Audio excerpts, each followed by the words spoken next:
Hello दोस्तों, welcome back to my YouTube channel. मेरा नाम रेखा है और आज हमारी जर्नी का 4th डे है। उम्मीद करती हूँ आप सब अच्छे होंगे, अपने टारगेट्स फॉलो कर रहे होंगे। तो दोस्तों, आज मैं जल्दी उठ गई थी 5 बजे और उठने के बाद मैंने सबसे पहले पानी पिया। देन मैंने वॉक की 10 मिनट के लिए। उसके बाद मैंने इस कटोरे में पक्षियों के लिए पानी रखा और देन अपने टारगेट्स स्टार्ट कर दिए।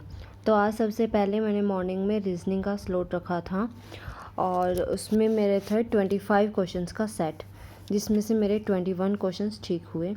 देन आज फिर हम खेत में भी गए थे, तो वहाँ पे मैंने बहुत मज़े किए।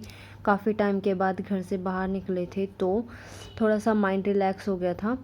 और उसके बाद फिर घर वापस आके लंच वगैरह बनाया, खा पी के उसके बाद मैं फ्री हुई और उसके बाद मैंने अपने अगले टारगेट सेट किए और काम करना शुरू किया।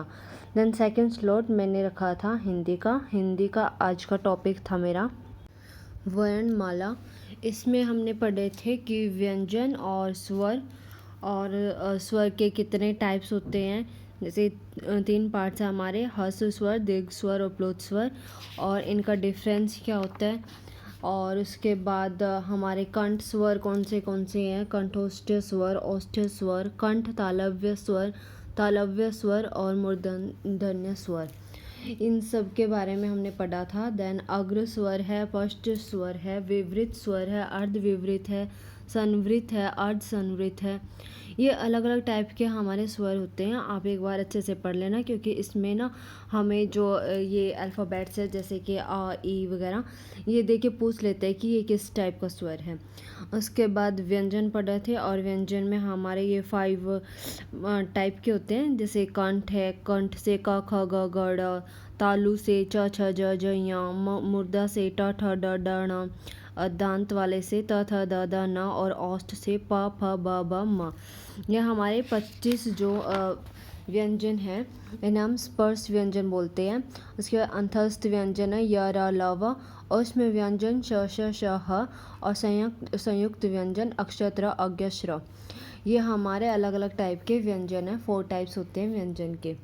उसके बाद हमने पढ़ा था इसमें कि सघोष वर्ण कौन से होते हैं, अघोष वर्ण कौन से होते हैं, अल्प प्राण व्यंजन कौन से होते हैं, और और महाप्राण व्यंजन कौन से होते हैं।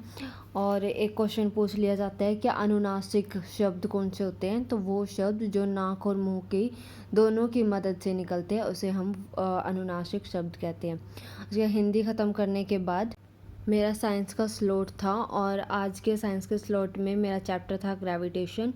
मैंने आपको पहले भी बताया था कि जो साइंस है वो मैं 9th और 10th के एनसीईआरटी से करती हूँ, क्योंकि जो हमारे ग्रुप डी के एग्ज़ाम में साइंस पूछी जाती है वो उसके मैक्सिमम क्वेश्चंस यहीं से एनसीईआरटी से ही कवर हो जाते हैं। तो मुझे लगा कि यहाँ से इजी भी है और काफ़ी इम्पोर्टेंट भी चीज़ें हमें मिल जाती है। बेसिक चीज़ें ही पूछता है तो बेसिक चीज़ें हमें यहाँ से मिल जाती है। तो इसमें हमने आज पढ़ा कि सेंट्रीपिटल फोर्स क्या होती है, ग्रेविटेशनल फोर्स क्या होती है, value of G 6.673 into 10⁻⁻11 newton metre square पर केजी स्क्वायर, जो कि हमें हेनरी कैवेंडिश ने दी थी। ये जी यहाँ पे डिनोट कर रहा है यूनिवर्सल ग्रेविटेशन कांस्टेंट को। उसके बाद हमने देखा था importance of universal law of gravitation क्या है, फ्री फॉल क्या होता है, acceleration due to gravity of earth क्या होती है, और एक्सेलरेशन ड्यू टू ग्रेविटी इसकी ना इक्वेशंस थी वो भी देखी थी। तो आप भी अच्छे से कर लेना, साइंस बहुत ज़्यादा इंपॉर्टेंट है क्योंकि ये 15 नंबर की वेटेज रखता है। देन मेरा स्लॉट था हरियाणा जीके का, जिसमें आज मैंने कई टॉपिक्स रखे थे, जैसे कि युद्ध रखे थे, वन्य जीव अभ्यारण्य रखे थे, नेशनल पार्क, प्रजनन केंद्र और मंदिर। ये जो टॉपिक्स आज जो मैंने कवर किए हैं बहुत ज़्यादा इम्पोर्टेंट है, क्योंकि यहाँ से ना 1-2 क्वेश्चन पूछ ही लेता है। और यहाँ पे जो मुझे एक अच्छा क्वेश्चन लगा वो ये था सूर्यकुंड मंदिर, क्योंकि हम कंफ्यूज हो जाते हैं कि सूरज कुंड का जो मेला होता है लगता है वो फरीदाबाद में है, सूर्यकुंड मंदिर हमारे यमुनानगर के बिलासपुर में है। तो उसके बाद मैंने किया था अकाउंट का आज का टॉपिक था मेरा कॉरपोरेट अकाउंटिंग का सेकंड पार्ट। आज के चैप्टर में हमने पढ़ा था कि अमेलगामेशन क्या होता है, टाइप्स ऑफ अमेलगामेशंस क्या होती हैं। अमेलगामेशन मतलब condition must be fulfilled that is in nature of merger, merger के बेसिस पे या फिर amalgamation in nature of purchase, purchase consideration क्या होता है, और methods for calculating purchase consideration, the polling of interest method, purchase method, valuation of goodwill कैसे की जाती है और कैरेक्टरिस्टिक ऑफ गुडविल क्या है, method of valuing goodwill, average profit method, super profit method, capitalisation method, purchase consideration method and annuity method, ये सब मैंने पढ़े थे और उसके बाद इनके फॉर्मूलाज भी दिखे थे। और ये मेरा वही सब्जेक्ट है जो कि ग्रुप 6 का एग्ज़ाम होता है CET मेंस में फॉर कॉमर्स स्टूडेंट्स। देन उसके बाद मैंने अगला स्लॉट अपना MCOM का, जो मैंने बताया था आपको एक मेरा सब्जेक्ट रह गया था, उसका रखा था। उसमें आज मेरा टॉपिक था वेंचर कैपिटल। वेंचर कैपिटल क्या होती है और इसके फाइनेंसिंग के मेथड्स कौन से हैं, equity financing, conditional loan, income notes, participating debenture और कन्वर्टिबल लोन्स, और इसके अलग अलग स्टेजेस कौन से होते हैं, ये सब हमने पढ़े थे। और इसकी जो हमारी इम्पोर्टेंस है इंडिया में वो क्या है, वो सब पढ़ा था। देन उसके बाद 7th स्लॉट मैंने रखा था इंग्लिश का, और इंग्लिश के 1 to 10 रूल्स हम पहले ही कर चुके हैं। आज मैंने रखे थे 11 to 20 रूल्स।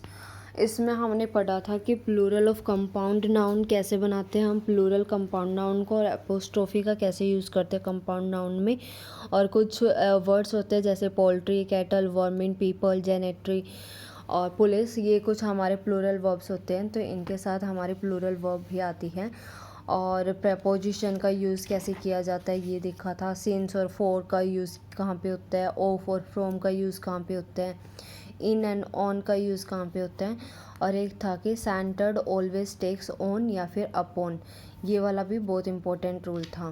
तो इसके साथ ही मैंने अपनी इंग्लिश भी ख़त्म की, और उसके बाद मेरे पास थोड़ा सा टाइम बच गया था तो मैंने हरियाणा GK के प्रीवियस ईयर क्वेश्चन PCS का वो लगा लिया था, और उसके ना थोड़े से डीप में नोट्स बनाए थे मैंने, क्योंकि कई बार क्या होता है फैक्चुअल क्वेश्चंस पूछ लिए जाते हैं, तो मैं वहाँ से इसको कवर कर रही हूँ। काफ़ी अच्छा था वो, मुझे मतलब अच्छा लगा।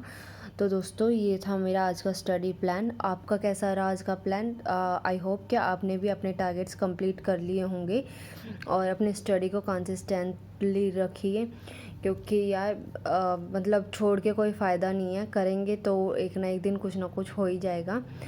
तो आई होप कि आप भी अच्छा कर रहे होंगे और हम सब मिलके एक ना एक दिन जॉब गेट कर ही लेंगे। तो दोस्तों अगर आपको कोई भी हेल्प चाहिए हो, तो किसी भी चीज़ के नोट्स वगैरह चाहिए, कुछ भी हेल्प चाहिए हो, तो यू कैन कमेंट मी। और वीडियो कैसी लगी है तो कमेंट में करके ज़रूर बताइएगा। चैनल को फॉलो कर लीजिए ऐसी वीडियोस और पाने के लिए। तो आज के 5 घंटे का जो मैंने टारगेट रखा था वो कंप्लीट कर लिया था, और देन उसके बाद मैंने अपने फेवरेट गाने की लिस्ट सुनी थी। Thank you so much.